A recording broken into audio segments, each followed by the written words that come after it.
Hello friends, स्वागत है आपका हमारे यूट्यूब चैनल इन्वेस्टिंग ज्ञान में। आज हम लोग बात करेंगे एचडीएफसी का बेस्ट फंड जो कि 2023 से 2030 के बीच रहने वाले हैं। तो एक ऐसा फंड है जो ऐसा अनुमान लगाया जा रहा है कि ये फ्यूचर में 2023 का बेस्ट फंड तो रह ही सकता है एचडीएफसी की तरफ से, लेकिन लॉन्ग टाइम के लिए मतलब 6-7 सालों के लिए भी अच्छा फंड रहेगा ये और अच्छा रिटर्न देगा। तो इसी फंड के बारे में हम लोग चर्चा करेंगे। उससे पहले वीडियो में अगर आपने पहली बार हमारे चैनल को देखा है, पहली बार हमारा वीडियो देख रहे हैं, तो चैनल को सब्सक्राइब कर लीजिए, साथ साथ बेल आइकन दबा दीजिए जिससे कि आगे आने वाली सभी वीडियोज की जानकारी आपको मिल जाए। तो बताते हैं आपको कौन सा वो फंड है। ये जो फंड है ये है H D F C mid cap fund, mid cap opportunity direct plan growth fund. अब ये मिड कैप नाम क्यों पड़ता है आपको बता दें कि क्योंकि ये जो फंड है ये मीडियम साइज जो कैपिटल वाले कंपनियां होती है उनमें इन्वेस्ट करती है। तो मीडियम साइज में बेनिफिट ये होता है कि थोड़ा रिटर्न भी अच्छी मिल जाती है और रिस्क फैक्टर भी थोड़े कम होते हैं। बाकी फंड के जो स्मॉल कैप होते हैं उससे रिस्क फैक्टर इसमें कम हो जाता है, क्योंकि ये कंपनी ऑलरेडी एस्टेब्लिश होती है तो ग्रो की संभावनाएं भी होती है। ऐसा नहीं कि टॉप पे पहुंची हुई है, मिड साइज की है, मीडियम साइज की है, मतलब अभी अच्छे से वर्किंग में है, तो वैसी कंपनियों में इन्वेस्टमेंट होती है। तो मीडियम साइज की कंपनियों में इन्वेस्टमेंट करते हैं, इसलिए रिस्क फैक्टर थोड़ा कम हो जाता है और ग्रोथ की संभावनाएं अच्छी रहती है। अब बात करते हैं इस फंड की ओवरऑल रिटर्न की कि अभी तक कितना क्या इसने रिटर्न दिया है। तो देखिए, ऑल टाइम रिटर्न की बात करें तो 18.68 का दिया है और 5 साल से पुराना फंड है। तो अब देखिए 5 सालों में 12.97, और अगर हम लोग 3 सालों की बात करें तो 32.09% और लास्ट के 1 ईयर में 12.17% का रिटर्न दिया है। इसके बाद बात करते हैं इसके कुछ रूल्स की। मिनिमम इन्वेस्टमेंट कितना कर सकते हैं, तो आप अगर एसआईपी करवाना चाहते हैं तो 100 रुपये मंथली आप कर सकते हैं, और लमसम यानी वन टाइम इन्वेस्टमेंट भी 100 रुपये से कर सकते हैं। ठीक है, मैक्सिमम की कोई लिमिट नहीं है। इसके बाद बात करें इसके जो होल्डिंग्स है, मैंने जो बताया कि इन्वेस्ट किस किस कंपनियों में करते हैं, टॉप 5 होल्डिंग्स के नाम यहाँ पे मैं आपको बता रहा हूँ।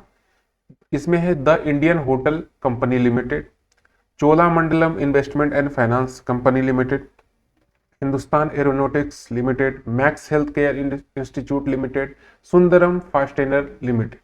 अब इसकी फंड साइज आप देखें तो बहुत आपको अच्छा फील होगा, क्योंकि 35,009 करोड़ अभी तक इसमें इन्वेस्ट हो चुके हैं। अब चलते हैं कैलकुलेशन वाले पार्ट पे कि कितना पैसा जमा करेंगे। जैसा कि आपने थंबनेल पे देखा है, 2,000 अगर पर मंथ आप एसआईपी करवाते हैं तो आप 1 करोड़ से भी ज्यादा, 1 करोड़ 16 लाख के आसपास पाएंगे। तो कितने सालों में पाएंगे वही कैलकुलेशन आपको करके बताते हैं। देखिए, अगर हर महीने आप 2,000 रुपये जमा करते हैं और ये जैसा कि अभी ओवरऑल इसका रिटर्न 18-19% का था, तो वही 18% पे कैलकुलेट अगर हम लोग करें तो 5 सालों में इन्वेस्टमेंट टोटल हो जाएगा 1,20,000 का, और एस्टिमेट रिटर्न मिलेगा 75,316, और टोटल वैल्यू हो जाएगी 1,95,000। लेकिन आपको यहाँ पे दिख रहा होगा कि मात्र 5 सालों में 75,000 मुझे मिला। अभी थोड़ा सा वेट कीजिए, क्योंकि इन्वेस्टमेंट जो भी होता है वो लॉन्ग टाइम के लिए होता है। अगर आप शॉर्ट टर्म में इन्वेस्ट करना चाहते हैं तो आप शेयर मार्केट में जाइए, फिर जो एसआईपी या म्यूचुअल फंड में आपका कुछ भी नहीं हो सकता, ये आप हमेशा नोट करके रखें। अगर आपको शॉर्ट टर्म में पैसे कमाने हैं तो आप एक ही चीज कर सकते हैं, शेयर मार्केट, लेकिन वहां पे डूबने का भी चांस उतना ही रहता है जितना आपके पैसे डबल ट्रिपल होने के चांस होते हैं। तो हर चीज में नुकसान और फायदा दोनों चीज आदमी को देख के चलना चाहिए। और यहाँ पे म्यूचुअल फंड में है कि अगर आपने लॉन्ग टाइम के लिए सोचा है तो आपको कुछ ना कुछ अच्छा रिटर्न जरूर मिलेगा, ऐसा मान के हम लोग चल सकते हैं। अब चलिए अगले चलते हैं। 10 साल के लिए अगर आप यही चीज करते हैं तो 2,000 पर मंथ इन्वेस्टमेंट के अकॉर्डिंग 2,40,000 का टोटल इन्वेस्टमेंट होगा, और एस्टिमेट रिटर्न मिलेगा आपको 4,32,515 का। टोटल वैल्यू हो जाएगी 6,72,515।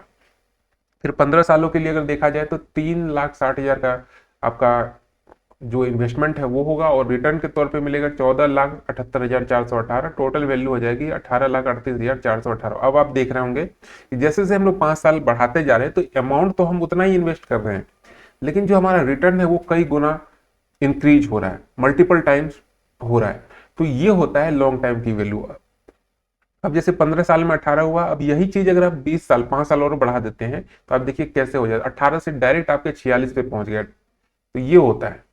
अब हमें करोड़ तक जाना है। 1 करोड़ के लिए आपको कितने दिन रुकना है? मात्र 5 साल और, यानी 25 साल में आपको 1 करोड़ मिल जाएगा। 25 साल के लिए अगर इसमें आप इन्वेस्टमेंट करते हैं दो हजार रुपये पर महीने, 6 लाख आपका टोटल इन्वेस्टमेंट होगा। लेकिन ये 6 लाख बन के अगर 18% का रिटर्न ये देता रह गया तो ये बन जाएगा 1,10,46,46,624। ये एस्टिमेट रिटर्न है। और इसमें अगर 6 लाख जो आपके अमाउंट है ये भी जोड़ दिया जाए तो ये हो जाएगा 1,16,46,624।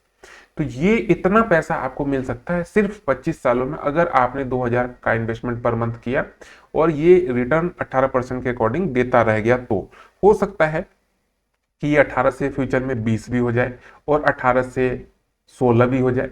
तो ये कोई भी फिक्स अमाउंट नहीं बता सकता, लेकिन आप एक अप्रोक्स लेके चल सकते हैं। अगर ये 16 भी हुआ तो 1,16,00,000 नहीं, लेकिन 90-95 लाख तो जरूर मिल जाएंगे 25 सालों में। तो ये चीज हम लोग मान के चल सकते हैं। अब कुछ प्लस पॉइंट है जो मैं आपको बता दूं इसके पॉजिटिव पॉइंट, जैसा कि एक्सपेंस रेशियो।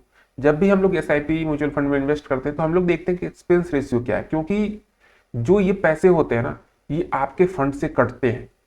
क्योंकि कोई भी कंपनी अगर आपके पैसे को लेके कहीं इन्वेस्ट कर रहा है, आपके पैसे को रख रखाव कर रहा है, सही तरीके से उसको मैनेज कर रहा है, तो उसको भी घर चलाने के लिए कुछ पैसे चाहिए। तो वो क्या करता है, आपके ही फंड से कुछ परसेंट काटता है। तो इस फंड की जो एक्सपेंस रेशियो है वो है 0.95, मतलब कि हमेशा 1% से अगर कम वाले एक्सपेंस रेशियो वाला है तो वो आपके लिए बेनिफिट देगा। तो यहां पर भी सेम चीज है कि 1% से कम है तो ये अच्छा है एक्सपेंस रेशियो के मामले में। दूसरी चीज मिड कैप। अगर हम लोग बात करें लार्ज कैप वाले जो फंड होते हैं उसमें ग्रोथ थोड़ा कम होता है, मतलब इन सब के मुकाबले कम होता है। अब यही चीज अगर हम लोग स्मॉल कैप में चले जाएं तो वहां पे ग्रोथ अच्छा होता है, लेकिन रिस्क फैक्टर जो है ये भी वहां पे ज्यादा हो जाता है। और लार्ज कैप में क्या होता है, रिस्क फैक्टर भी कम होता है और ग्रोथ भी बहुत कम होता है। लेकिन यहाँ पे क्या है कि रिस्क फैक्टर कम होता है लेकिन ग्रोथ की संभावनाएं लार्ज से ज्यादा होता है और स्मॉल से कम होता है। ये बीच वाला पार्ट है, लार्ज और मिड के स्मॉल के बीच वाला। तो हमें ना ज्यादा रिस्क है ना ज्यादा हमें रिटर्न मिलने का संभावना है। तो एक एवरेज अगर लेके आप चलना चाहें तो ये एक प्लस पॉइंट हो जाता है कि ना हम ज्यादा टेंशन लेके काम कर रहे हैं, ना हमें ज्यादा नुकसान झेलने की संभावना है, और एक जो हमारा रिटर्न है वो भी एक एवरेज वे में बहुत अच्छा मिल सकता है। तो ये थी आज की वीडियो कैसी लगी जरूर बताइएगा। कोई डाउट हो, कोई क्वेश्चन हो तो कमेंट कीजिएगा। मिलते हैं एक नई वीडियो में।